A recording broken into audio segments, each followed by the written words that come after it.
Salut tout le monde et bienvenue sur Ma Banque Sans Filtre pour un nouveau format vidéo pour parler surtout d'un nouveau sujet, un thème crucial, un thème essentiel, le cyberharcèlement.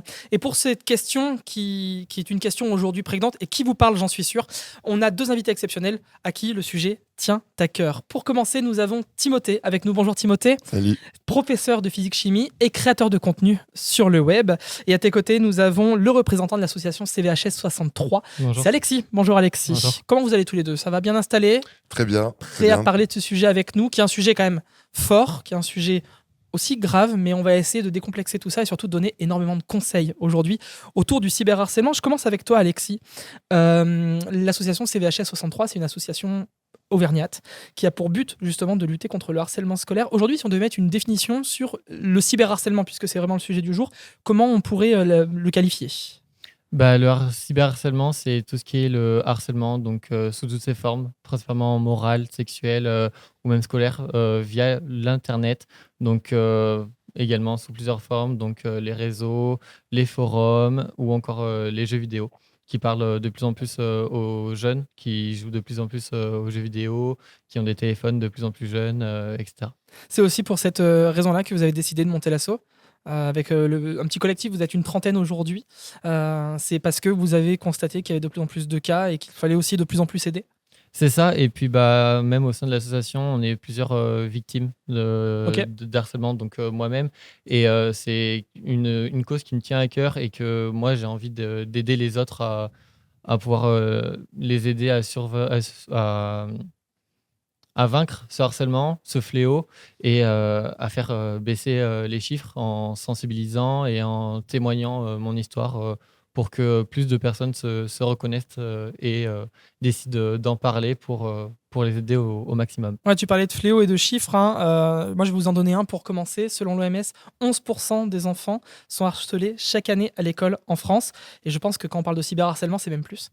Donc voilà, les chiffres sont énormes. Et c'est bien qu'on en parle et justement qu'on fasse cette vidéo aujourd'hui. Timothée, en tant que créateur de contenu et surtout professeur de physique-chimie, j'imagine que le harcèlement et le cyberharcèlement, ce sont des sujets aujourd'hui qui te parlent et peut-être auxquels tu es confronté, on aura l'occasion d'y revenir. Peut-être toi, ta définition un petit peu du cyberharcèlement, ou en tout cas ton point de vue sur cette question. Je dirais presque la même chose. Ce que je rajouterais, c'est que le cyberharcèlement, en fait, ça concerne tout le monde. Voilà, même les adultes. Pourquoi est-ce que ça a un impact encore plus important chez les jeunes et chez les enfants, les adolescents ? C'est parce que ça peut avoir un impact psychologique et émotionnel plus important et ça laisse vraiment des traumatismes aujourd'hui, on le sait. Donc c'est pour ça que c'est très important d'en parler et c'est un je suis content d'être là pour ça aujourd'hui. Un public en pleine construction. Exactement. Et quand on se construit et qu'on fait face à ce qui s'apparente à du traumatisme, à une mauvaise expérience aussi, oui, puis c'est vraiment... Tous les adultes aujourd'hui qui ont dû faire face à du harcèlement, du cyberharcèlement, le racontent aujourd'hui. Voilà, il y a vraiment un traumatisme, ça reste, ça laisse des traces.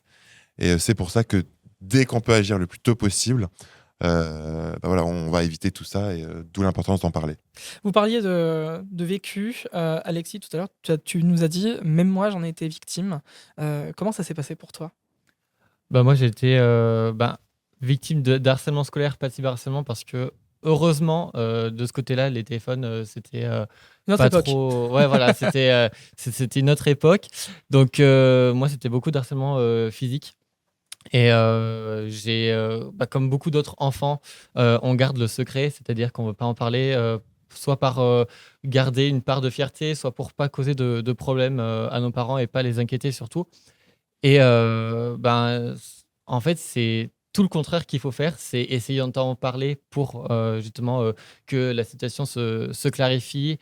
Et moi, j'ai fait ce choix de ne pas en parler pour garder ma part de fierté et pas causer de problème parce que j'étais un enfant, on va dire, modèle qui cause pas de problème, qui était toujours bon à l'école. Il fallait pas faire de vagues en fait. Non, c'est ça. Il fallait pas que je cause des inquiétudes à mes parents et à mon entourage. Pour pas que j'ai des ennuis par la suite ou que même eux ils aient des ennuis par la suite.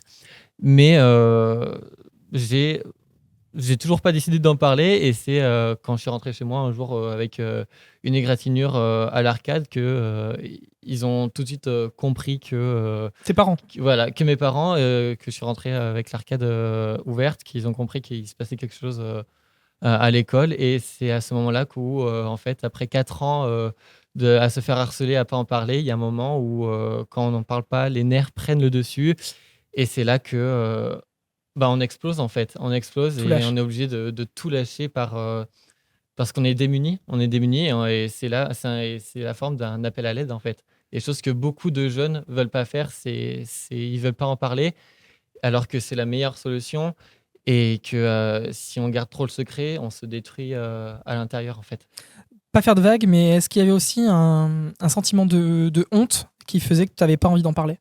C'est ça. La honte, pour moi, c'est, je me dis, en fait, t'as pas le droit de créer des problèmes, donc n'en crée pas plus.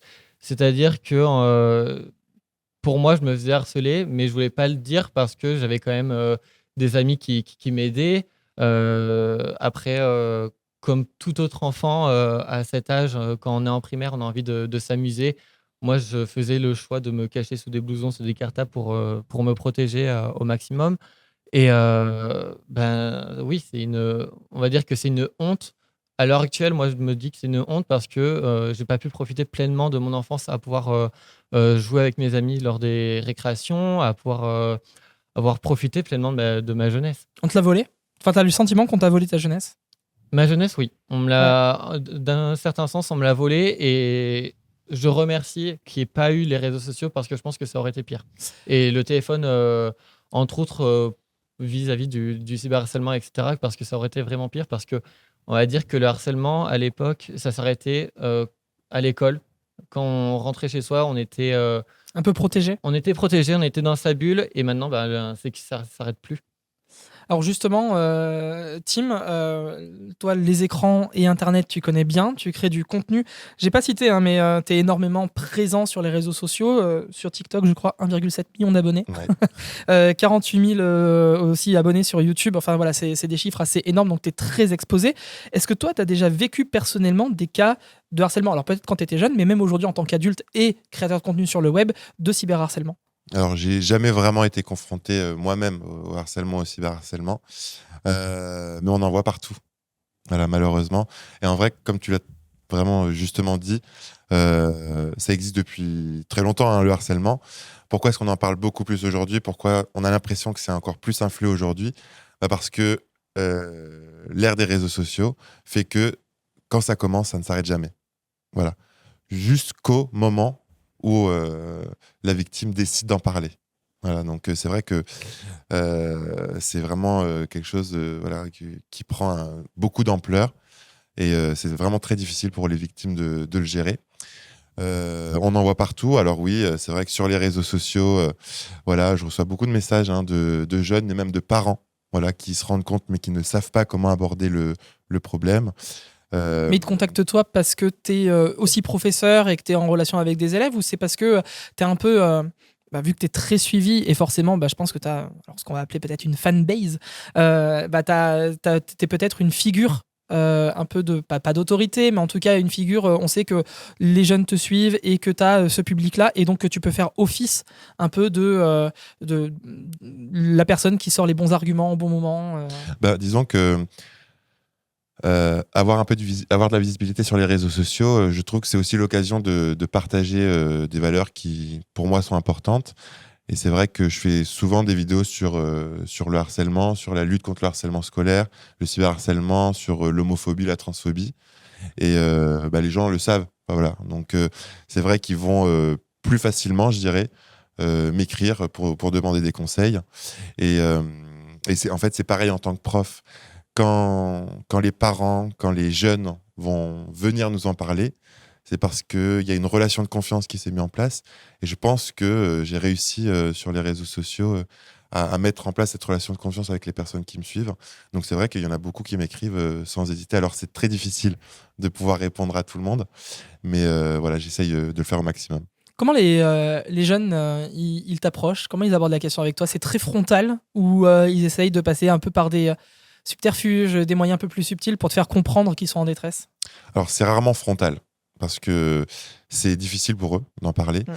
Ce qu'il faut savoir aussi, c'est que en tant qu'enseignant, c'est plus difficile qu'on ne le pense de repérer un cas de harcèlement parce que en vrai, on a les élèves 1 heure, 2 heures, 3 heures par semaine. Oui, puis t'es prof au lycée, donc c'est Au des classes lycée. de 30 élèves. Ouais, 35 élèves. Ouais. Donc, on a notre cours à faire et c'est parfois difficile de se rendre compte, oulala, il y a eu un changement de comportement là. Voilà, c'est quelque chose de difficile. Donc, vraiment, en début d'année, moi, ce que je dis aux élèves, c'est que c'est entre eux qui peuvent, dans un premier temps, remarquer un cas de harcèlement parce qu'ils sont tout le temps ensemble. Voilà. C'est plus difficile pour les profs. Et souvent, voilà, quand ça arrivait, alors je touche du bois, ça m'est pas arrivé tant que ça, ou alors ça a été très très vite résolu. J'ai pas eu de cas de harcèlement où on a agi trop tard. Voilà. Souvent, ça va être un ami qui va nous en parler, ou ça va juste être monsieur, est-ce que je peux changer de place? Alors là, on ouvre le dialogue et on Pourquoi? voilà. Pourquoi? On se rend compte qu'il y a peut-être voilà, quelque chose qui nous a échappé. Ou alors, ça peut aussi être un groupe. Voilà. La victime toute seule va pas oser. Mais avec la force de ses amis, ça va être plus simple pour en discuter à un professeur. Donc, c'est souvent comme ça que ça se passe. Et encore, ce sont des personnes qui sont peut-être déjà entourées ou qui ont aussi des groupes d'amis qui ont peut-être cette force sur laquelle s'asseoir. Mais Alexis, toi qui interviens avec ton asso dans des collèges, dans des lycées, je pense que tu dois le voir aussi des jeunes qui sont extrêmement isolés et qui peuvent peut-être pas s'appuyer sur la force du collectif. Ben oui, c'est sûr qu'après, on a tous ses amis, etc. Et même avec ses propres amis, on n'ose pas en parler parce que si c'est du cyberharcèlement sur Internet, ben, l'identité de la personne, on peut la connaître ou ne pas la connaître. Et c'est compliqué de parler, par exemple, à ses amis d'une personne qu'elles-mêmes ne connaissent pas. Et voilà, c'est quelque chose qui est assez compliqué, même si la meilleure chose, c'est d'en parler. Après, il faut en parler, mais à une personne de confiance. Ça peut être n'importe qui, ça peut être ses parents, ça peut être ses amis, ça peut être l'infirmière, tout le monde. Tout le monde. Tout le monde, en tout cas, peut être réceptacle d'écoute et aussi force d'action. Parce qu'en fait, ce qui est un peu problématique dans ces situations d'harcèlement comme de cyberharcèlement, c'est ce qu'on appelle la majorité silencieuse. Alors que c'est un vrai pouvoir, c'est une majorité qui peut agir, qui a le pouvoir de faire quelque chose. Et même avant d'en parler, on est tous responsables, et c'est ce que j'essaie de dire aux élèves, c'est qu'un harcèlement ou un cyberharcèlement, pour qu'il ait lieu, il faut qu'il y ait des témoins. Voilà. Si on harcèle quelqu'un, mais que tout le monde s'en fout, le harceleur, au bout d'un moment, Il passe à autre chose. ouais, il passe à autre chose, dans la plupart du temps. Alors que si ça fait rire d'autres, si d'autres personnes viennent à mettre des commentaires du même style, là, ça va faire continuer le harcèlement et ça va le pousser à continuer davantage. Donc, même avant d'en parler, en fait, on est tous concernés parce qu'on peut tous se dire non, mais là, c'est idiot ce que tu fais, en fait. Ça fait rire personne. Voilà. Donc, avant ça même, on a vraiment tout le monde à sa part de responsabilité. Alexis, avec CVHS 63, donc vous intervenez dans collège, lycée, école primaire, non, peut-être pas. Si, école primaire aussi. Oui. Comment, déjà, je pense qu'en fonction des différents publics, vous n'abordez pas le sujet de la même manière, vous n'en parlez pas des mêmes façons. Quels vont être peut-être un peu les moyens ou les premiers mots que vous allez prononcer, les premières choses que vous allez faire quand vous intervenez dans une classe? Ça va être quoi le premier pas?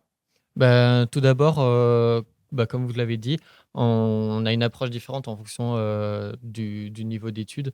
Par exemple, en première, nous, on met en place un escape game pour faire montrer les différentes formes de harcèlement et sous forme de jeu parce que c'est un public qui a quand même un peu de mal à se concentrer à long terme. Donc, sous forme de jeu, les élèves de primaire auront plus de facilité à se concentrer et à prendre plaisir justement à aborder ce sujet. Et c'est à partir du vraiment, on a mis la limite CM1, CM2 où on établit le terme du cyberharcèlement parce que les téléphones arrivent généralement à cet âge. maintenant.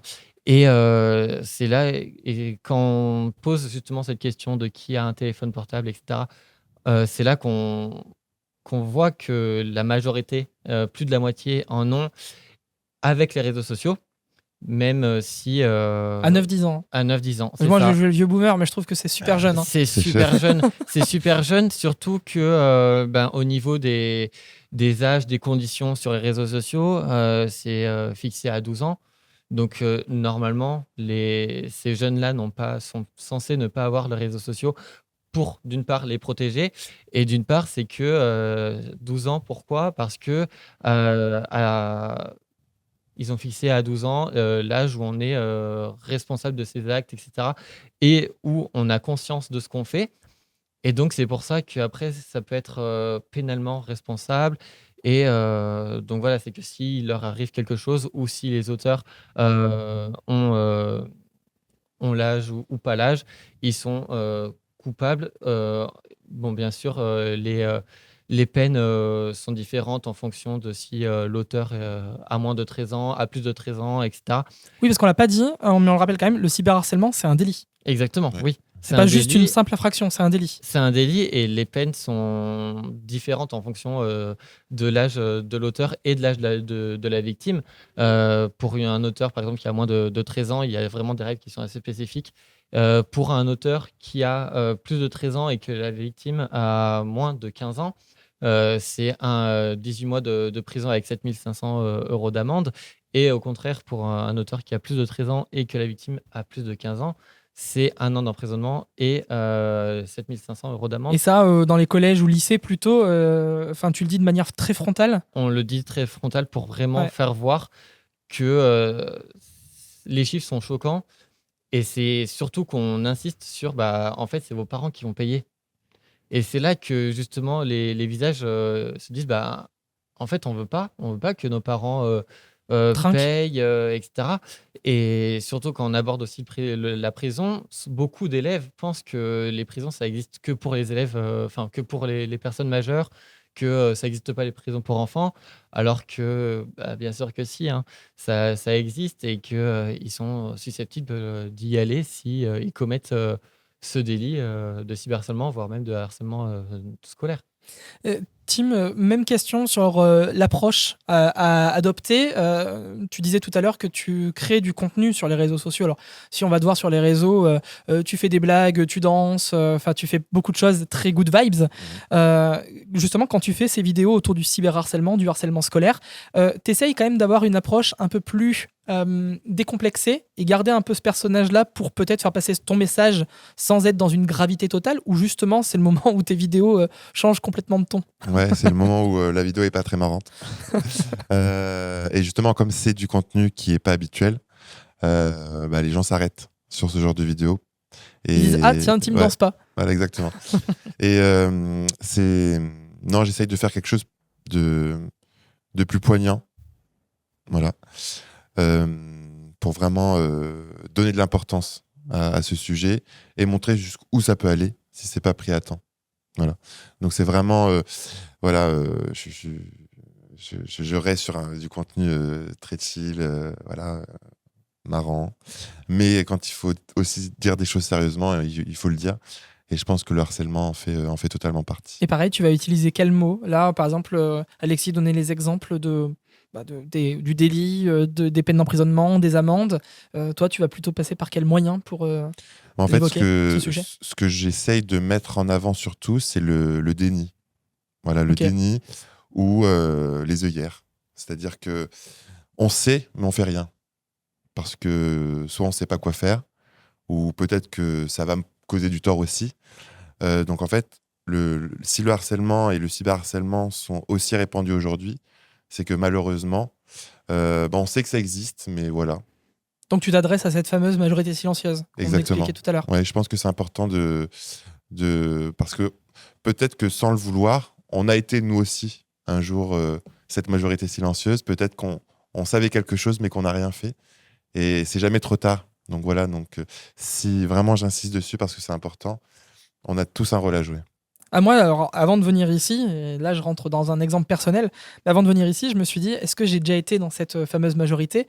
Et en fait, en réfléchissant, ça a même été pire. C'est-à-dire que j'ai pu avoir des mots durs avec des personnes qui étaient mes propres potes Bien sûr. pour être un peu celui qui intègre un autre groupe qui finalement en fait me plaisait pas tant que ça et dans lequel je me sentais pas si bien, mais parce que ça faisait bien à l'époque quand tu es au collège de rentrer dans ce groupe parce que bah, c'est les populaires, c'est les plus drôles, les plus beaux et en fait tu joues un rôle qui est pas du tout le tien Et ça, c'est et tu t'en rends compte souvent après malheureusement. exactement. Et ça, c'est très vrai à l'adolescence parce que l'adolescence, c'est un gros changement. C'est-à-dire que On est paumé, au-delà on de est la souvent paumé. puberté, bien sûr, euh, on va passer du. Le plus important pour nous, c'est la famille quand on est enfant. Et à l'adolescence, le plus important, c'est les relations sociales. Donc, on est prêt à faire beaucoup de choses pour être accepté dans un groupe et parfois avoir un comportement qui peut laisser à désirer. Mais c'est vrai que cette volonté absolue de vouloir faire partie d'un groupe voilà, peut pousser les ados à faire des choses. Ils, ils peuvent avoir conscience après coup que c'est pas forcément bien ce qu'ils ont fait, mais voilà, ça fait un peu partie de l'évolution et le passage à l'adolescence, c'est aussi ça. Est-ce que chacun, avec vos fonctions et vos responsabilités, vous vous adressez directement aux personnes qui harcèlent? Parce qu'on parle souvent des victimes, on essaie de les protéger, on essaye de faire en sorte qu'elles parlent, qu'elles ne soient pas, qu'elles se sentent pas responsables de ce qui se passe. Mais est-ce que vous vous adressez aux personnes qui, elles, sont des harceleuses et qui, si elles harcèlent, c'est pas pour rien non plus, Alexis? Ben oui, et moi, du coup, au sein de l'association, quand on a un cas, nous, on accompagne autant les victimes que les auteurs. C'est-à-dire que un auteur, comme vous l'avez dit, ne harcèle pas pour rien. C'est-à-dire que soit il a des problèmes intrafamiliales et que, on va dire, l'école, c'est son défouloir parce que soit il voit l'un de ses parents se faire frapper, etc. Et que il a trop, il est renfermé sur soi-même à la maison et que à l'école, c'est son défouloir. Et c'est ou que ce soit par rapport à son comportement, comme l'a dit tout à l'heure Timothée, par rapport aux, aux effets de groupe, où justement on va avoir cet aspect d'être dans un groupe et faire euh, des choses qui sont contraires à lui-même pour justement avoir obligatoirement cette part de fierté, être accepté et baser des relations sociales assez solides. Donc oui, nous, on accompagne autant l'auteur que la victime pour justement raisonner l'un et l'autre, parce que souvent aussi, c'est que les élèves harcèlent, mais ne s'en rendent pas forcément compte. Autant bien les élèves que par exemple les professeurs, notamment en école primaire, où c'est assez minoré dans le sens où ils sont assez jeunes et c'est souvent associé à de la chamaillerie, ils jouent, etc. Alors que quand c'est de l'harcèlement, donc quand c'est des violences qui sont répétées, bah, la définition elle est totalement là, c'est du harcèlement. On a dépassé le stade de la chamaillerie là. On l'a Mhm. dépassé le stade de la chamaillerie et c'est là que qu'il faut intervenir et raisonner chacun, toutes les personnes. Faut leur dire, bah, là, il y a un cas de harcèlement, il faut aller voir la victime, l'auteur, les professeurs, de faire un point sur la situation et sur vraiment la définition de base du harcèlement. Et toi, Timothée, tu arrives à parler directement avec les harceleurs, à pouvoir agir à ton niveau? Oui, alors euh, au mois de novembre, chaque année, il y a la journée de lutte contre le harcèlement scolaire. Et bon, c'est très bien parce que c'est en train de vraiment d'arriver maintenant dans les établissements scolaires où on peut consacrer la journée entière à faire des activités de lutte contre le harcèlement scolaire. J'ai l'impression que le sujet est moins tabou aussi Oui, aujourd'hui, parce que tu le disais tout à l'heure, beaucoup plus de cas, le cyberharcèlement, tout le monde peut malheureusement en être victime aujourd'hui. Donc j'ai l'impression que les paroles aussi dans l'autre sens se libèrent et que le sujet est un peu plus libéré. bien sûr, bah, l'école l'a beaucoup plus pris Ouais. en considération, en tout cas. De toute façon, c'est sans appel, hein. Enfin, on sait très bien les conséquences. Il y a tous les chiffres. Enfin, voilà, on peut plus passer à côté. C'est pas Moi, il y a possible. 20 ans, on ne parlait pas de harcèlement à l'école, hein. Non. Le mot, enfin en tout cas, n'était pas employé. Oui. Enfin, j'ai Mais pas le on souvenir. voit qu'on est dans une transition parce que euh, ben, on dit les choses franchement. Euh, il y a beaucoup de parents aujourd'hui ou d'enfants qui, pendant longtemps, même encore aujourd'hui, n'ont plus confiance à l'école. Voilà.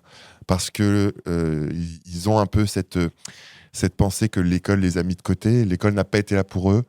J'ai voulu en parler à des profs, mais ils n'ont rien fait. Enfin, ça, je le reçois vraiment beaucoup. Et ce qui rend la parole encore plus difficile aujourd'hui, même si les choses changent et j'en suis très content, on va toujours avoir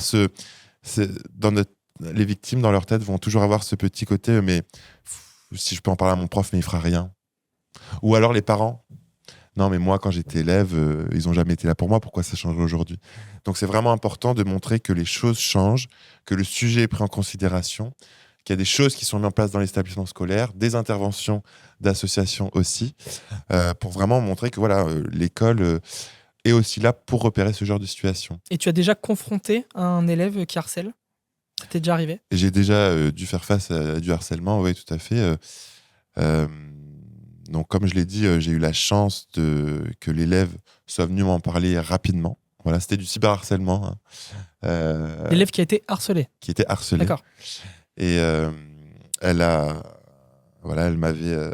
imprimé les messages qu'elle recevait. Ok. Et donc, elle a eu un courage énorme de faire ça. Elle l'a fait avec une amie à elle. Et donc, on a tout de suite pu en parler à la hiérarchie. Les harceleurs ont été convoqués. Et voilà, le problème a pu être résolu très rapidement. Et tout s'est très bien terminé. Voilà, ils se sont excusés. Ils pensaient pas, en fait.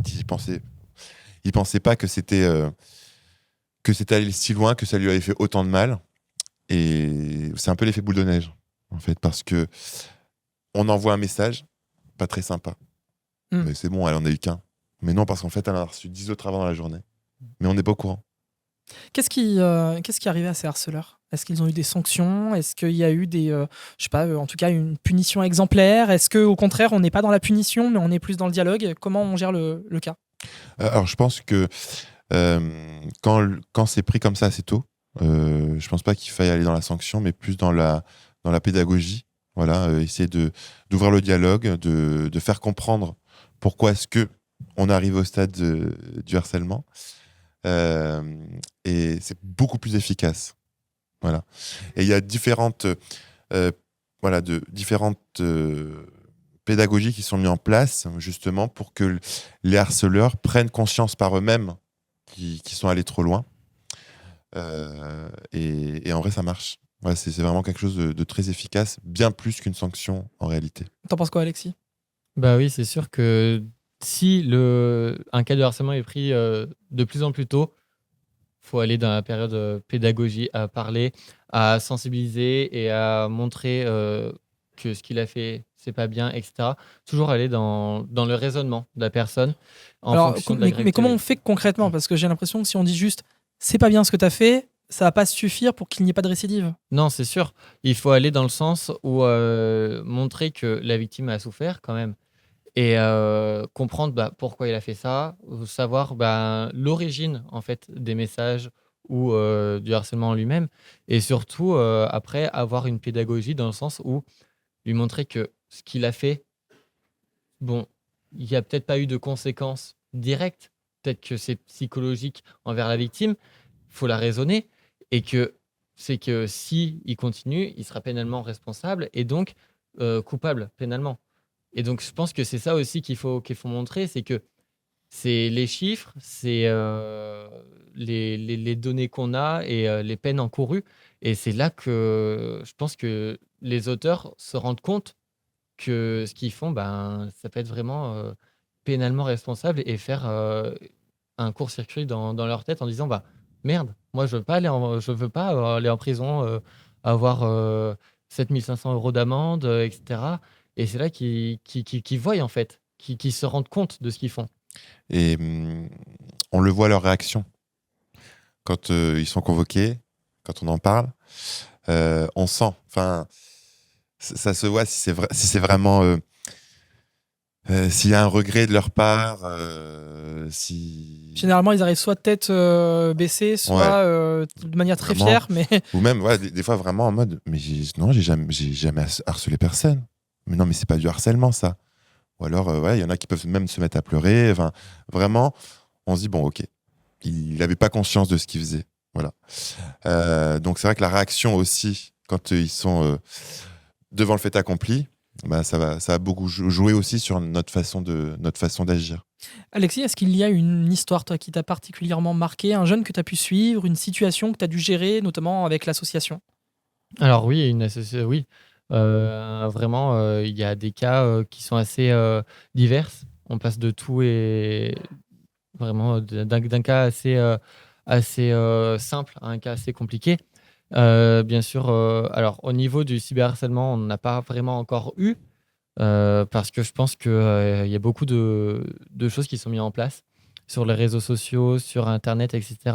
Notamment vis-à-vis des réseaux sociaux, on peut maintenant se mettre en compte privé, donc c'est-à-dire avoir seulement des gens qu'on connaît dans ses amis. On peut signaler des publications, signaler des utilisateurs, etc. Il faut surtout pas répondre aux messages qu'on reçoit, qui sont haineux, qui sont abusifs, etc. Parce qu'au contraire, ça peut engendrer la situation. Donc, premier conseil, jouer peut-être un peu la carte de l'indifférence. C'est ça, exactement. Essayer de ne pas répondre parce que sinon la situation elle va dégénérer et au contraire ça va être pire après. Et au contraire aussi, c'est que s'il y a vraiment un cas de cyberharcèlement, il y a des sites qui sont faits, il y a des sites de recensement, de dépôt de cyberharcèlement qui sont faits pour. Il y a également le 3018 qui sont à l'écoute 24 heures sur 24. Et ça, c'est un très gros plus. On va le répéter plusieurs fois, ce numéro, jusqu'à la fin de cette vidéo et de ce podcast. C'est 3018, c'est le numéro unique pour les victimes, pour les personnes qui sont victimes de harcèlement. Vous pouvez appeler et être écouté et Oui, suivi. c'est ça. Et c'est que surtout, c'est un numéro gratuit. Donc, c'est que chacun peut appeler. Ça peut être anonyme également. Donc, Ça peut être aussi bien les victimes que les témoins, hein. oui, C'est ça. C'est ça. Surtout que les témoins peuvent être également responsables. C'est-à-dire que si le harceleur, l'auteur harcèle une victime et qu'à côté il y a des témoins qui filment, qui rigolent, etc., et ben, c'est non-assistance à personne en danger, donc justement pénalement responsable également. Parce qu'ils n'ont rien fait pour arranger la situation et au contraire aider la victime. Au contraire, ils encouragent l'auteur à poursuivre ce qu'il fait et donc à continuer la situation de harcèlement sans voir que derrière, il y a une victime qui est démunie et qui va perdre confiance en elle, qui va totalement être à bout psychologiquement et mentalement. Et puis, il y a des photos, des vidéos, des enregistrements qui ensuite apparaissent sur la toile. Enfin, ça exacerbe aussi le. Là, on passe pour le coup aussi du harcèlement au cyberharcèlement. C'est ça, Donc, exactement. ça prend une autre dimension. Oui. Ça prend une autre dimension. On a ouvert 2025 avec une actu qui était assez forte et je pense que Tim, en tant que créateur de contenu, tu n'as pas pu rater ça. Un procès, celui d'Ultia, qui est une streameuse qui justement a fait part de cyberharcèlement dont elle a été victime et qui a décidé d'attaquer en justice les personnes qui l'ont attaqué sur les réseaux sociaux. Est-ce que justement d'avoir des figures comme ça, qui sont des figures pour le coup qui parlent à des jeunes et qui prennent position et qui pour le coup s'engagent et ont vraiment une action concrète vis-à-vis des harceleurs, ça peut changer la donne? Bien sûr, surtout chez les jeunes, quand ils suivent un influenceur, c'est un peu comme un modèle. Donc, si les créateurs de contenu aujourd'hui prennent la parole sur ce sujet, si eux-mêmes osent en parler, s'ils sont victimes eux-mêmes du cyberharcèlement, et expliquent ce qu'ils mettent en place pour y faire face, et ben ça va forcément aider les jeunes aussi à le faire. Donc ça, je trouve que c'est vraiment positif. Et sachant qu'on parle aux jeunes, il y a énormément de streamers, d'influenceurs, de créateurs de contenu, de youtubeurs qui sont des victimes de cyberharcèlement, qui en prennent, passez-moi l'expression, mais plein la gueule. Et entre guillemets, vous n'êtes pas tout seul. Donc si toutes les paroles commencent à se libérer, il y a des chances que les choses aillent un peu mieux. Non, c'est important. Puis c'est pareil chez les adultes. Quand on regarde sur les réseaux sociaux, moi je trouve que le pire, c'est vraiment sur X, anciennement Twitter. Quand on voit un commentaire avec une centaine de commentaires pour redire la même chose, et quand on essaye de s'expliquer et que ça surenchère derrière, l'impact que ça peut avoir sur un adulte, alors imaginez un seul instant l'impact que ça peut avoir sur un enfant ou sur un ado. X, c'est pas le meilleur endroit pour débattre. Je Pas préfère vraiment. le dire. Mais voilà, refermons peut-être cette parenthèse. Alors justement, ce qui m'amène quand même à poser cette question, je la pose à toi, Tim, je peux la poser à Alexis aussi, mais je vais être très naïf. Est-ce que du coup, les réseaux sociaux, c'est le diable? Est-ce que c'est le pire? Moi, c'est ce que je dis en général. En vrai, tout ce que l'homme a inventé, il y a des points positifs et négatifs. Et les réseaux sociaux, je trouve que il y a vraiment énormément de points positifs. Sinon, j'y serais pas. Et non, et ça se serait jamais développé autant qu'on l'utilise aujourd'hui. Mais il y a des dérives. Il y a des dérives et il faut s'en protéger. Ouais, il faut s'en protéger. Il faut apprendre à vivre avec dans certaines circonstances. Et c'est vrai que quand j'ai commencé les réseaux, j'étais un peu naïf aussi. Hein.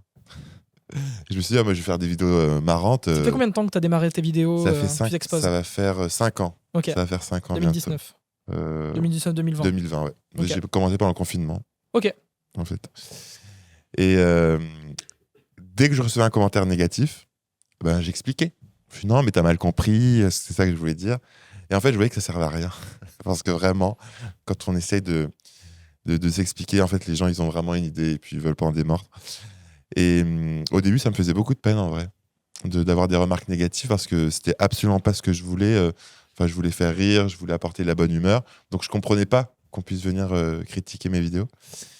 Et finalement, après, j'ai appris à gérer ça. Parce qu'en vrai, ça met un coup au moral, hein, quand même, hein, quand ça arrive. Et ouais, aujourd'hui, je m'en fous.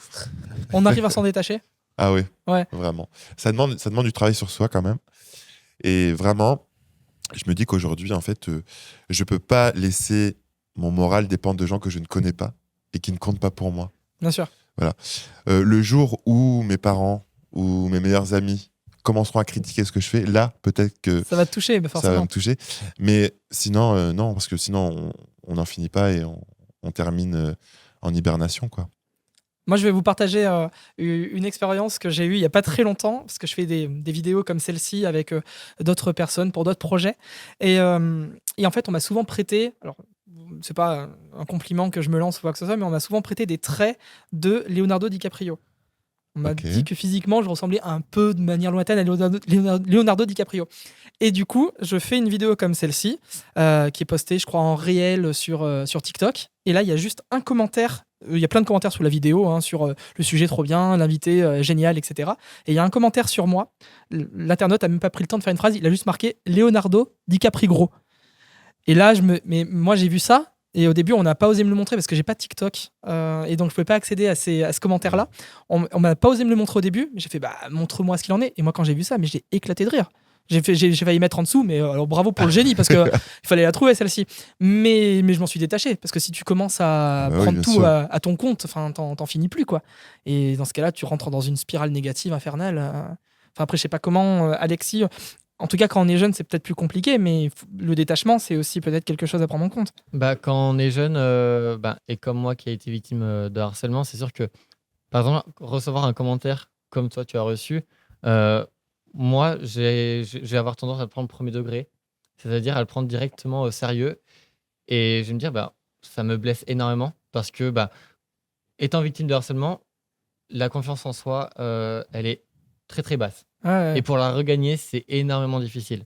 C'est qu'elle est basse parce qu'elle a été bousillée. Elle a été énormément bousillée et donc on a peur de prendre des décisions, on a peur d'avoir du second degré.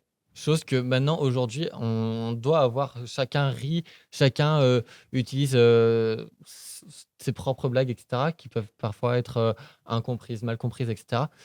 Et donc, moi, c'est le problème que j'ai, comme beaucoup d'autres. Mais j'ai envie de dire qu'avec les réseaux sociaux, il y a aussi, on va dire, un peu des sauveurs. C'est-à-dire, comme Tim, beaucoup de personnes le suivent, moi le premier. Et ça permet de se reconnaître en ces personnes, à se dire, lui, peut-être qu'il n'a pas vécu directement, mais il montre que tout est possible, que tout peut être réparer, à regagner confiance en soi, à voir que Il y a de l'espoir. il y a de l'espoir et que voir dans ces vidéos qu'il sourit, qu'il partage le bonheur, etc. Bah, inconsciemment, derrière, nous, on se dit, bah, on se sent en sécurité avec ce genre de personnes. C'est-à-dire qu'on va petit à petit essayer de regagner confiance en soi, à se dire que la vie est belle, qu'on s'en fout des autres, et à essayer de se concentrer sur soi-même, ses amis, ses proches, ceux qu'on connaît, et les autres, les laisser de côté. Ça, c'est quelque chose qu'il faut que chacun apprenne. C'est de laisser les autres de côté et de se concentrer sur soi. Moi, le premier, je veux que je ne prends pas assez soin de moi, je préfère prendre soin des autres, qu'ils soient bien dans leur peau, etc. Et moi, je passe après. Alors que très clairement, ça doit être l'inverse. On doit se protéger le premier, on doit être bien dans sa peau le premier. Et Faut se blinder. c'est ça. Faut se donner la capacité d'être bien soi-même. Et c'est quelque chose qui est essentiel. Et je pense que d'un côté, les réseaux sociaux, c'est fait pour ça. C'est d'avoir son petit côté de je regarde des vidéos, je me sens bien. Il y a des personnes qui sont très très bien sur les réseaux sociaux, qui nous amènent du réconfort, qui trouvent les mots justes, surtout, qui nous encouragent dans la vie, qui encouragent le fait de prendre plaisir à faire des choses, à faire ses projets, à faire tout. Mm. Et c'est ça qui est plutôt bien dans le côté réseaux sociaux. Bien sûr, comme l'a dit Timothée tout à l'heure, il y a du bien, il y a du négatif. C'est jamais tout noir, tout blanc. Ouais. C'est Ouais, jamais c'est tout ça. noir, tout blanc. C'est-à-dire que les réseaux sociaux, le téléphone, en général, c'est très bien du côté social. Mais de l'autre côté, c'est à travers un écran, tout est plus facile. On ne connaît pas la personne, je vais lui envoyer un petit message. L'anonymat, ça fait énormément de choses. Hein. C'est ça. J'ai envoyé un petit Ça change la message méchant. C'est pas grave, je le connais pas. Jamais il pourra me retrouver. Voilà, c'est toujours plus facile derrière un écran que dans la vie réelle. Tant qu'on parle réseaux sociaux, on vous invite bien sûr à laisser vos avis et vos commentaires sous nos vidéos pour vous exprimer aussi sur le sujet, nous dire ce que vous en pensez. Et puis si vos messages sont haineux ou méchants, pas de doute qu'il y aura une petite modération dessus. Tout à l'heure, on parlait un peu des enfants forcément, on parlait un peu des parents aussi. Alexis, est-ce qu'avec CVHS 63, l'association Auvergnat qui lutte contre le harcèlement scolaire, on le rappelle, vous accompagnez aussi les parents, vous les éduquez quelque part, notamment sur la question du cyberharcèlement, parce que y a certains parents, j'imagine, qui sont dépassés face à la puissance et la vitesse des réseaux. C'est sûr, les parents, quand on fait des interventions, on fait beaucoup d'interventions auprès des parents d'élèves. Et donc, on aborde également le cyberharcèlement. Et c'est là qu'on voit que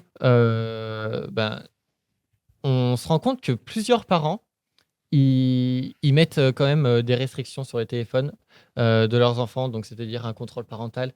Et ça, je trouve ça que c'est plutôt pas mal. Parce que bonne première étape en tout cas. Ouais. C'est une bonne première étape parce qu'ils ont au moins un contrôle sur leur enfant et à les protéger. Et après, c'est sûr que quand on leur parle des chiffres, quand on leur parle ce que peut causer le harcèlement et le cyberharcèlement, c'est là qu'ils se rendent compte qu'en fait, bien souvent, ils connaissent pas assez le sujet du harcèlement et du cyberharcèlement. C'est-à-dire qu'il faut revoir les définitions, les différentes formes, les peines encourues, les conséquences, etc. Et pourtant, on arrive de plus en plus dans une époque où les parents ont grandi avec les réseaux sociaux. Ça y est, là, on y arrive. Hein. C'est ça. Ouais. Là, les parents, oui. C'est sûr que d'un côté, dans leur jeunesse, ils n'avaient pas les téléphones portables et il faut qu'ils évoluent avec leur temps. Et leurs enfants, il faut que. Ce qui est très, très compliqué à l'heure actuelle, en fait, c'est de se dire que les parents, ils n'ont pas envie de restreindre leurs enfants et de les blesser. C'est-à-dire que maintenant, les téléphones arrivent de plus en plus jeunes au niveau du CM1, CM2.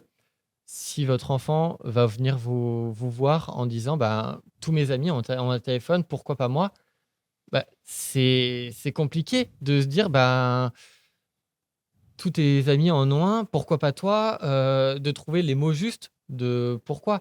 Alors que il y a des parents qui sont assez qui restent les pieds sur terre et qui voient justement le côté sombre, on va dire, des téléphones, réseaux sociaux. Et c'est ça qui montre que chacun fait ce qu'il veut avec leurs enfants, avec eux-mêmes. Et après, bien sûr, je comprends, au niveau du collège, tout le monde a un téléphone parce que les parents, ils sont plus rassurés quand leur enfant rentre du collège, etc. Mais c'est assez blessant de dire à son enfant quand même, bah, t'as pas de téléphone ou t'as pas de réseaux sociaux parce que je te protège en fait. Et au contraire, l'enfant, il peut avoir aussi Moi, déjà de l'incompréhension. de l'incompréhension et il peut se dire, bah, en fait, bah, je suis pas libre avec vous parce que bah, vous me privez des choses que tout le monde a. Vous, Et il vous s'en êtes rend les pas pires compte. parents du monde. Oui, c'est ça, exactement. Alors que, Pression sociale en vrai, hein, pour les parents aussi, hein, du coup. Hein. bah oui, c'est ça, c'est très compliqué. C'est très très compliqué. Alors justement, les parents, tout à l'heure, Tim, tu me disais que d'un côté, ben, il y avait un sentiment un peu de défiance aujourd'hui vis-à-vis des professeurs, mais que tu avais énormément de parents qui t'écrivaient en tant que créateur de contenu. Euh, Du coup, toi, c'est bien parce que tu peux te placer un peu sur les deux échelles Bah, pour leur parler. bah oui, mais c'était aussi l'un de mes objectifs sur les réseaux sociaux. En fait, c'était de montrer que les profs, bah, c'est des humains comme tout le monde. On dort pas dans notre salle de classe et on vit la même chose que tout le monde. Et vraiment, moi, j'ai vraiment pour vocation de, que les gens aient confiance à nouveau envers les enseignants parce que bah, l'école, c'est quand même quelque chose d'incroyable. On donne nos propres enfants à des gens qu'on ne connaît pas pour faire une partie de leur éducation. C'est quand même fou. Donc il faut avoir confiance en eux, sinon ça marche plus. En tout cas, à la base, c'est plus pour leur donner un peu les enfants pour qu'ils fassent une partie de leur instruction. Ouais, Là, tu as utilisé le mot éducation, ce qui est encore Éducation. différent hein, de Ouais. l'instruction. C'est c'est différent. Non, c'est l'instruction bien sûr, et l'éducation aussi, parce que c'est à l'école qu'on apprend à vivre ensemble quand même. Hein. Donc c'est important aussi. Mais en tout cas, pour que ça fonctionne, il faut qu'il y ait la confiance des parents envers l'équipe pédagogique. Donc c'est important et à travers les réseaux sociaux, j'essaye de montrer ça. Donc, voilà. Mais il y a toujours, si vous voulez, euh, il y a toujours des enseignants vers qui on peut se tourner dans l'établissement scolaire, où les parents osent plus facilement se tourner que d'autres. Et le plus important, c'est qu'ils en trouvent au moins un. Voilà. Et justement, les enseignants aujourd'hui, on l'a un peu touché du doigt tout à l'heure cette question, mais est-ce qu'ils ont suffisamment, entre guillemets, de possibilités ou de moyens pour créer un environnement sûr et sécurisé en classe? Et pour Alors, pouvoir aborder cette question. Si. on essaye. Hein. Non, aujourd'hui, pour parler du harcèlement, je vous donne un autre chiffre. 63% des profs pensent ne pas avoir les outils nécessaires pour y faire face. Alors, c'est quoi des outils? Eh ben, ils savent pas quoi faire. Même si ils sont au courant, même si ils observent un changement de comportement, même dans la sensibilisation. Voilà, il y a des profs qui se sentent pas capables de faire ça parce que c'est quand même un sujet grave et on peut ne pas forcément être à l'aise pour en parler avec les élèves, ne pas être à l'aise pour faire une activité dessus. Donc voilà, ça demande une déformation, ça demande Il y en a aujourd'hui du temps des formations? d'échange. Il y a des formations Ok. aujourd'hui hein, qui sont proposées aux enseignants. Il y a des nouveaux protocoles qui sont mis en place dans tous les dans les établissements scolaires pour faire face. Et ce qui est très intéressant dans les nouveaux protocoles aussi, c'est qu'on fait intervenir les élèves. Voilà, les élèves aussi sont acteurs de la lutte contre le harcèlement. Et ça, je trouve que c'est très bien parce qu'il y a aussi la barrière de l'âge et de la hiérarchie qui font parfois que les jeunes ne vont pas forcément oser parler à un prof parce que c'est un prof. Voilà. Alors que quand on a des référents qui, en fait, peuvent être nos potes, ben, ça sera peut-être plus simple. Donc, les élèves ont aussi totalement leur place pour lutter contre le harcèlement. Et les établissements scolaires, justement, sont demandeurs ou pas d'avoir des interventions comme les associations, comme CVHS 63 fait, pour venir évoquer des sujets face auxquels ils sont peut-être pas suffisamment armés? Bah oui, énormément, parce que bah, depuis récemment, bah, il y a le programme phare, donc le programme qui a été instauré dans chaque établissement scolaire pour lutter contre le harcèlement scolaire. Et également, bah, il y a des groupes ambassadeurs lycéens, ambassadeurs collégiens également, qui visent justement à ce que ce soit des élèves qui interviennent dans les différentes classes pour sensibiliser au harcèlement. Donc, ils sont eux-mêmes formés, qui connaissent le sujet, qui peuvent savoir comment remédier à un cas de harcèlement, comment le dénoncer, comment accompagner la victime, comment raisonner l'auteur, etc. Comment on devient ambassadeur? C'est un vote comme les délégués de classe ou... Pas du tout, Non. c'est du volontariat en fait. Ok. Du volontariat. Donc, moi-même, j'ai été ambassadeur lycéen. Donc, c'est celui qui veut rentrer dans ce groupe, il va. Ok. On n'oblige personne à y aller. On va dire que c'est un plus parce que, ben, au contraire, moi, ça m'a aidé. Moi, ça m'a vraiment aidé parce que ben, je suis arrivé en seconde comme une chenille, en fait, à être démuni, vraiment démuni. Et quand j'ai entendu parler de ce groupe, ça a été, on va dire, une révélation. C'est pour moi, je me suis dit, bah, je vais pouvoir aider les autres, faire voir que ben, même moi, ce que j'ai vécu, bah, je veux pas que les autres vivent ce que j'ai vécu et donc les aider au max. Et petit à petit, ben, à ne pas parler de mon histoire, ben, j'en parlais petit à petit. Maintenant, j'ai plus de facettes, j'en parle à cœur ouvert. Et c'est vrai qu'à la fin de ma seconde, ben, en fait, à la fin de ma terminale, je suis devenu un papillon parce que ça m'a permis de me libérer, de prendre la parole, de regagner confiance en moi parce que partager son histoire à des gens qu'on connaît pas, c'est quand même assez compliqué. Et ça permet aussi que des gens se reconnaissent à travers mon histoire, de se dire, bah, il a vécu peut-être quelque chose qui est assez similaire à moi, et bah, j'ai plus allé avoir de facilité à aller me confier à cette personne et à trouver des solutions. Et c'est vrai que d'avoir une parole de jeune à jeune, c'est percutant. Ils ont plus de facilité à venir nous parler parce qu'on va être plus compréhensible. Je dis pas qu'ils auront peur vis-à-vis des adultes, mais ils seront plus dans la confiance et dans la sérénité. C'est-à-dire qu'ils auront peur d'aller voir un adulte par peur d'être jugé, par peur de ne pas les comprendre ou par toute autre crainte en fait de l'adulte. Oui, parce que là, tout à l'heure, on disait, le professeur, bah, c'est quand même une figure d'autorité et le professeur, c'est l'adulte dans la classe. Ouais. Le créateur de contenu, j'ai l'impression que c'est un peu différent quand on s'expose sur le web, tout ça. On se dit pas, tiens, c'est un adulte qui est en face de moi. Ça peut Ah être oui, mon pote, ça peut être mon confident, ça peut être mon meilleur ami. ah, C'est exactement. peut-être plus facile. Et en vrai, c'est ça qui est bien. C'est que la parole est est plus libérée. Donc, ça peut aussi enfin, il peut aussi y avoir des avantages. Parce que les gens vont venir nous parler plus facilement. Donc, non, pour ça, c'est très bien. Oui, c'est mieux que être dans une salle de classe, c'est Du sûr. coup, t'invites tous les profs de France à faire des TikTok. Ah, mais bien sûr. Ah, je vais pas dire le contraire. Non, mais c'est très bien. Et puis, j'invite même tous les profs à comprendre l'intérêt que ça peut avoir d'être sur les réseaux sociaux aussi. Non, bien sûr, je ne dirai jamais à tous les profs de le faire. Parce qu'on a aussi tous notre façon de faire qui est différente et il n'y en a pas une qui est mieux qu'une autre.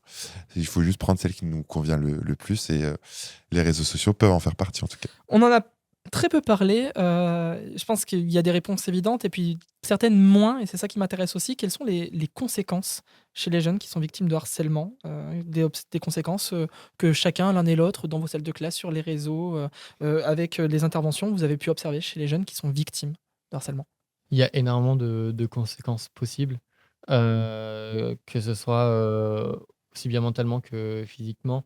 C'est-à-dire que ça peut être une dépression, ça peut être un décrochage scolaire. Donc, ne plus vouloir aller en cours, faire l'école à la maison, etc. Des troubles psychologiques et émotionnels. Euh, pour certains, ça peut être aussi de la scarification parce que c'est notre seul moyen de se faire du mal parce qu'on arrive, soit on n'arrive pas à en parler et c'est le seul moyen de ressentir la douleur et de se dire bah, c'est mon seul échappatoire. En fait. On se sent blessé, donc on se blesse. C'est ça, exactement. Exactement. Bah après, ça peut être un changement de comportement. Quelqu'un qui change de comportement du jour au lendemain. Chose qui se voit assez. Qui se remarque pas trop. Ça peut être le changement de notes. au sein de l'école. C'est-à-dire qu'un élève qui se fait harceler, il peut avoir autant, il peut passer d'une très bonne moyenne à une très basse moyenne. Donc là, on va se poser la question. Ou au contraire, ça peut être l'inverse. C'est-à-dire que quelqu'un qui se fait harceler va bosser à fond, trouver son refuge dans les cours et donc avoir une meilleure moyenne. Et c'est là où les professeurs, ils se rendent pas forcément compte. C'est qu'ils se disent, bah, il a écouté mes conseils, il bosse mieux et donc il a une meilleure moyenne. Et on voit pas la face cachée, en fait. Et donc voilà, alors que se réfugier dans les cours, c'est un très très bon moyen aussi, parce qu'il se dit, bah, soit c'est ma dernière année et je vise tout pour avoir mon orientation que je veux, l'école que je veux, etc. Donc il va tout faire pour quitter cette classe, quitter L'établissement, choisir l'établissement. l'université de son choix. Exactement, exactement. Et après, malheureusement, dans le pire des cas, c'est le suicide, avec les incitations au suicide, que ce soit en direct ou par message. Euh, ouais, ça, on essaye d'éviter au max. C'est pour ça qu'il faut en parler le plus tôt possible pour éviter d'en arriver là. Parce que c'est quelque chose qui est de plus en plus récurrent et sur les réseaux sociaux et même sur Internet, on en voit de plus en plus des jeunes qui se suicident à cause du harcèlement scolaire et du cyberharcèlement. Je ne sais pas si tu as d'autres arguments ou d'autres conséquences à rajouter, Tim. Alexis a Non, déjà non, été non. complet. Oui, je pense qu'il a été complet. Et moi, je trouve que ça fait aussi partie d'une des dérives des réseaux sociaux. C'est que une victime euh, qui tombe sur une vidéo euh, sur les réseaux sociaux pour parler de scarification, de suicide, par exemple, eh ben, il a de fortes chances de tomber sur beaucoup de ce genre de vidéos avec l'algorithme. Ouais. Et ça a été dénoncé par les parents récemment, qu'en fait, l'algorithme, parfois, pouvait pousser, finalement, les jeunes à l'acte, parce que leur fil d'actualité, il n'y a que ça. Et ça, c'est un peu une dérive. Alors, il y a des choses qui ont été modifiées dans les algorithmes, justement, pour y faire face et faire attention à ces cas particuliers qui peuvent être dramatiques. Moi, je suis sûr que dans mon algorithme, là, je vais avoir plein de vidéos de physique-chimie ces prochains jours après mais c'est avoir sûr. préparé cette interview. Mais ça, c'est bien, ça. Ça, c'est bien. Alexis, tout à l'heure, en introduction, pour présenter CVHS 63, tu parlais de jeux, et notamment de jeux vidéo. Comment on peut utiliser à la fois le jeu vidéo qui sont aujourd'hui dans le quotidien des jeunes, hein, on passe pas à côté aujourd'hui, pour sensibiliser, pour pouvoir faire de la prévention autour du harcèlement? Bah après, au niveau des jeux vidéo, c'est assez, on va dire, compliqué de faire un jeu vidéo basé sur le harcèlement, etc. Après, bien sûr, dans tout jeu vidéo, il y a les conditions où on les accepte souvent sans les lire, bien sûr, parce qu'on a la flemme. Mais dans chaque condition, c'est marqué que si on est victime de harcèlement, de cyberharcèlement, on peut le dénoncer, etc. On peut signaler. Euh, Après, les jeux vidéo, comme les réseaux sociaux, il y a du bien, il y a du contre. Forcément, ça crée des liens. On peut pas le cacher, ça crée des liens. On prend du plaisir, c'est notre échappatoire. Mais derrière, il y a tout ce qui est les jeux en ligne, où on peut tomber sur n'importe qui. On peut faire des jeux en vocaux, donc pareil, tomber sur n'importe qui, tomber sur quelqu'un qui est venu nous insulter parce qu'on a fait quelque chose qui lui convenait pas ou autre. Et donc là, c'est la phase, comme tout, hein, il y a une face sombre à tout. Donc Et puis c'est en fonction des jeux, hein. Il y a certaines Oui. communautés qui sont de véritables safe places, Oui. où tout se passe très bien, c'est C'est très ça. sain. Et il y a d'autres jeux, on va pas citer de nom, mais où les communautés sont un peu plus toxiques. Ouais. c'est ça, Donc, exactement. Ça dépend du jeu aussi. Et le théâtre, c'est bien aussi Mm. pour lutter contre l'harcèlement. Justement, j'allais y venir parce ouais. que toi, depuis peu, alors on le rappelle, hein, tu crées du contenu sur tes comptes Team THC Ouais. sur les réseaux sociaux, mais tu t'es lancé en seul en scène. Ouais. Ça y est, tu as monté ton spectacle d'humour depuis 2024. Est-ce que c'est justement un spectacle dans lequel tu abordes ces questions? Oui, bien sûr. Bah, ça me paraissait évident, hein. C'est vraiment. Je voulais que ça soit un spectacle qui me ressemble aussi. Et c'est une occasion supplémentaire pour en parler. Donc c'est important. Et on peut en parler avec humour? de On ce peut en sujet-là. parler avec humour, bien sûr. Ouais. Ouais, on peut en parler avec humour et c'est ce que je fais sur scène. C'est un spectacle d'humour, mais avec des sujets importants. Et je pense que ça fait réfléchir aussi. Et c'est ça qui est bien avec l'humour, c'est qu'on est capable de faire passer plein de messages, même des messages sérieux. Ça passe mieux peut-être qu'en parler avec gravité. Alors je pense que des fois, avoir de la gravité et poser les choses, ça a du bon. Oui. Mais est-ce que Je pense justement que l'humour permet d'extérioriser? Oui, c'est bien de le faire différemment. Et bon, quand les gens viennent voir un spectacle d'humour, ils n'ont pas envie de ressortir en pleurant. Donc, ou alors en pleurant de rire. Ok. Mais sinon, c'est aussi bien de le faire avec humour. Mais même avec les élèves, justement, pendant cette journée au mois de novembre de lutte contre le harcèlement scolaire, je fais du théâtre avec les élèves. Ok. Et en fait, je les mets en situation. Ça veut dire que je leur donne des rôles de harceleurs, de harcelés. Voilà, ils font un petit sketch.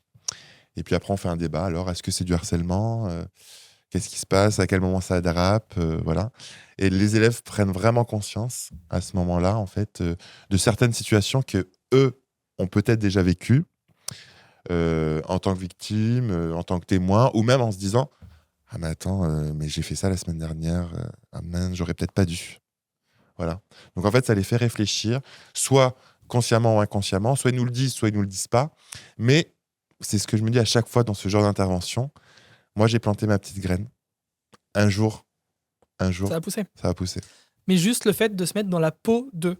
C'est Oui. vraiment de jouer ce Ça, rôle-là et de se dire, ok, ben là, je comprends mieux le point de vue de l'autre ou j'ai mis un mot sur moi, ce que je fais Exactement. et peut-être qui je suis un Et petit je peu. l'ai fait il y a 3 ans pour la première fois. Je me suis dit, bon, je vais essayer. Je n'étais pas très sûr. Je dis, comment je vais gérer ça en classe voilà. Donc, je les prends en demi-groupe. Et ça a très bien marché. Du moins, très bien. J'ai réessayé l'année d'après. C'était super. Et je me suis dit, il faut vraiment que je le fasse chaque année parce qu'en fait, c'est vraiment, je trouve que c'est vraiment très, très bien. Et les élèves sont très impliqués dans l'activité. Donc, c'est vraiment intéressant. T'as jamais eu de cas d'élèves qui justement t'ont dit non, non, je veux pas le faire pour X ou Y raison, mais peut-être parce qu'ils se sentaient déjà concernés et qui avaient peur peut-être Alors, d'être c'est jamais confrontés à une arrivé. réalité. Ouais, tu c'est vois. vrai que ça peut arriver. J'ai jamais eu d'élèves qui ont refusé de le faire. Après, bon, dans un travail de groupe, il y en a toujours qui sont plus ou moins investis. Ouais. Mais par contre, je pense que c'est aussi un outil qui permet d'ouvrir la parole, que ce soit à la fin du cours ou plus tard dans l'année. Moi, c'est la question que je pose à Alexis. En fait, on passe par le jeu. C'est Ouais, un autre bien type de sûr. jeu, mais c'est toujours le jeu. Et j'ai l'impression que jouer, et jouer Bah, un rôle, jouer à quelque chose, jouer, faire société, parce qu'on parle de jeu de société, c'est pas pour rien. Ouais. Jouer en société, ça permet d'avoir du Ah, poids. mais c'est très efficace, bien sûr. Ça permet d'avoir du poids. On va plus ou moins commencer à arriver sur la fin de cet échange ensemble. Et là, j'aimerais qu'on passe un petit peu à des conseils pratiques. Chacun, j'aimerais que vous me donniez 3 conseils que vous pouvez aujourd'hui donner aux jeunes victimes de harcèlement. Ou alors aussi aux jeunes qui sont coupables de harcèlement aujourd'hui. J'aime pas trop ce mot coupable, mais en tout cas responsable, parce qu'il y a peut-être des jeunes qui se sentent pas coupables. Donc, c'est pour ça que je préfère peut-être le mot responsable. Mais voilà, 3 conseils chacun que vous avez envie de donner ici aujourd'hui et d'avoir ce poids pour échanger et finir d'échanger sur ce sujet. Alexis. Je pense que le premier conseil pour les victimes, c'est de parler. Parce que c'est quelque chose c'est la parole qui est encore trop silencieuse. Les chiffres en parlent. C'est qu'on peut multiplier le chiffre facilement par 5, voire même plus, parce que des gens n'en parlent pas. Donc, en parler à une personne de confiance, c'est vraiment la solution clé. Après, au niveau du cyberharcèlement, c'est plutôt bloquer les contenus et faire des signalements. Et dans le pire des cas, faire vraiment une dénonciation. Dénonciation, ça veut dire faire un dépôt de plainte en gendarmerie Oui, ou en signaler les faits commissariat. de cyberharcèlement. Il y a un site internet, du coup, en lien avec la gendarmerie, c'est internet-signalement.gouv.fr, où justement là, il recensie tous les cas de cyberharcèlement. Et CVHS 63, vous bossez aussi avec la gendarmerie. Oui, on bosse Vous avez avec la des liens. gendarmerie et on est en lien avec le 3018 également. Ok. Donc ça vous permet d'avoir aussi Ouais, déjà on de la a- crédibilité en tant Ouais, qu'association, mais Exactement. du poids et des vraies réponses à Oui. apporter Exactement. aux victimes. Exactement. Et après, je dirais le dernier point, c'est d'accompagner les victimes et de raisonner les auteurs. C'est-à-dire de ne pas participer. Ne pas participer et au contraire raisonner les deux côtés et de l'accompagnement.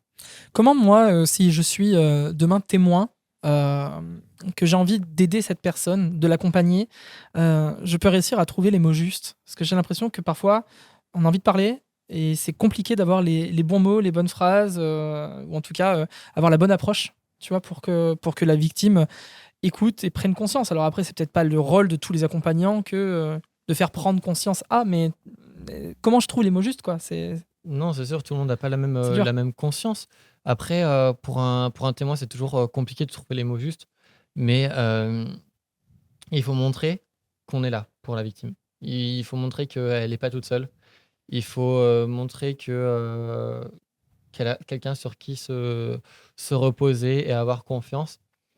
Et donc, la mettre à l'aise, surtout. C'est-à-dire dire que t'es pas responsable de ce qui t'arrive.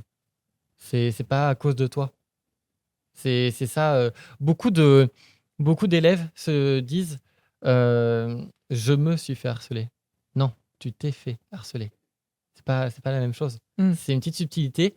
Et en fait, c'est que la victime, elle se dit c'est de ma faute, en fait. C'est de ma faute si je suis harcelé. Alors que pas du tout. T'as pas été demandé. Et comme on l'a dit précédemment, c'est que ça peut arriver à tout le monde. Donc, c'est ça qui est. Il n'y a pas de personne type qui peut être victime.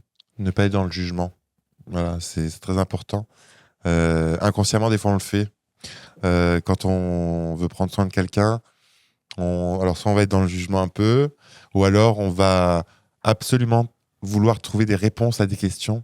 Ouais. Alors qu'en fait, mais ça marche avec nos amis aussi. Des fois, ils ont juste besoin de se confier. Donc, juste la question, comment tu te sens? Juste ça peut ouvrir le dialogue. Et voilà, c'est souvent des jeunes qui ont besoin de parler, qui ont besoin d'avoir une oreille attentive. Donc c'est très important en fait, juste de laisser parler, écouter. Ouais, mais c'est vrai que des fois, on a envie de. Mais même, je parle même pas que de harcèlement, mais même à nos amis qui ont besoin de se Ouais. confier ou quoi que ce soit, ou notre famille, on dit ouais, mais t'aurais peut-être dû faire comme ça. Oui, exactement. Ah non, mais t'aurais pas dû. Alors que c'est pas ce qu'on a envie d'entendre quoi, à Exactement. cet instant T. Ouais. Donc ça, c'est le premier conseil que tu donnerais. Ne Oui, pas être dans le premier jugement. En conseil, tout cas, ça c'est pour ceux qui accompagnent ou les. Exactement, c'est témoins. très important. Je vais être obligé de redire un conseil identique, hein, c'est d'oser parler. Voilà, pour les victimes, c'est vraiment primordial. Parce que sans ça, c'est pas toujours facile de s'en rendre compte. Donc vraiment parler à un ami, à un proche, à une personne de confiance, vraiment, peu importe, mais ne restez pas fermé sur vous-même. Voilà, parce que ça ne pourra jamais s'arranger comme ça. Moi, je me mets à la place peut-être de jeunes qui nous écoutent, qui nous regardent et qui se disent ils sont bien mignons, oui, mais moi, je sais pas comment faire pour en parler. C'est bien de dire oser en parler, mais je sais pas à qui me confier, je sais pas comment faire, je sais pas quel mot utiliser, je sais pas par quoi commencer, je sais pas si je dois tout dire. Bref, je sais pas. Je sais pas s'il y a un bon moyen en tout cas pour démarrer c'est l'échange de la difficile, conversation. c'est difficile parce que chaque cas va être différent en réalité. Donc soit on a, je sais pas moi, son meilleur ami à qui on dit tout. Voilà, vraiment, on dit tout. Et ben allez, on y va. Il est aussi là pour ça, pas que pour partager les bons moments. Si on a une super relation avec ses parents, on peut en parler à ses parents. Si on préfère en parler à un inconnu, il y en a qui sont beaucoup plus à l'aise pour en parler à un inconnu. Le 30-18, il est là pour ça aussi. Voilà. Non, je n'ose pas du tout en parler à en parler à mon entourage. Mais par contre, si j'avais quelqu'un que je ne connais pas, lui, au moins, je suis sûr qu'il ne me jugera pas. Qui est derrière le combiné qu'on appelle le 30-18 ? C'est qui qu'on a au téléphone ? Alors, il y a des standardistes, hein, d'accord, qui vont nous rediriger. Et après, on peut être amené à parler avec un psychologue, voilà, des psychiatres aussi. Voilà, tout dépend de la raison pour laquelle on appelle. Donc là, oser en parler, ne pas être dans le jugement. Oui. Et troisième conseil ? Et le troisième conseil, j'ai envie de le donner aux parents. Ouais. Voilà, Important. j'ai envie de le donner aux parents parce que c'est les premiers qui pourront le plus facilement observer un changement de comportement chez leurs enfants. Le moindre signe, mieux vaut trop s'inquiéter que pas du tout. Et un outil qu'ils ont à leur disposition, c'est l'école. Donc vraiment, j'invite tous les parents à vraiment être investis dans la scolarité de leur enfant. Voilà, c'est très important. Et j'entends beaucoup de parents dire non, mais il a des bonnes notes, tout se passe bien, je le laisse faire. Bon, c'est très bien si tout se passe bien, mais ça n'empêche pas d'être investi malgré tout. Et c'est comme ça aussi qu'on pourra intervenir, échanger avec les parents, quand il y a des réunions avec les parents. Voilà, c'est aussi des moments importants et qui permettent de mettre en place des choses qui pourront nous faire intervenir rapidement. Tu parlais des notes ou du bulletin scolaire tout à l'heure, Alexis. Est-ce qu'il existe d'autres signes avant-coureurs qui pourraient un peu mettre en alerte les parents ? Je ne sais pas, par exemple, un enfant qui ne raconterait pas ses journées le soir. Voilà, des fois, ça, c'est un premier signe. Alors, ça peut être difficile en fonction de l'âge, hein, parce que parfois, à 3 ans en maternelle, c'était bien la journée. Ouais. Qu'est-ce qu'on a Ou fait ? même à 12 ans. Hein. Je sais pas. Même à 12 ans, des fois, on n'a pas envie de tout dire. Voilà, on n'a pas envie de tout dire. Mais si habituellement, l'enfant le faisait et que petit à petit, il le fait plus du tout, là, ça peut s'interroger. Comme tu l'as dit tout à l'heure aussi, plus envie d'aller à l'école, mais vraiment plus envie du tout. Ah ouais, non, mais là, j'ai carrément la boule au ventre. Ouais. Non, mais j'arrête d'aller à l'école. Voilà. Tout ça, c'est aussi des signes. L'appétit ? L'appétit, bien sûr. Les notes, voilà. Tout ça, c'est des signes qui sont importants. L'isolement aussi. Oui. C'est bizarre parce que tu allais souvent voir tes potes et maintenant, tu restes souvent dans ta chambre. Ouais. Enfin, voilà. J'ai Tout plus ça, envie d'aller au c'est- sport, j'ai plus Exactement. envie de sortir. Tout ça, Oui. c'est des signes auxquels il faut être attentif. Puis quelqu'un, par exemple, qui va écouter beaucoup de musique à s'isoler dans sa chambre, ou encore quelqu'un qui va se mettre à faire des activités artistiques, à beaucoup dessiner, à beaucoup peindre, etc.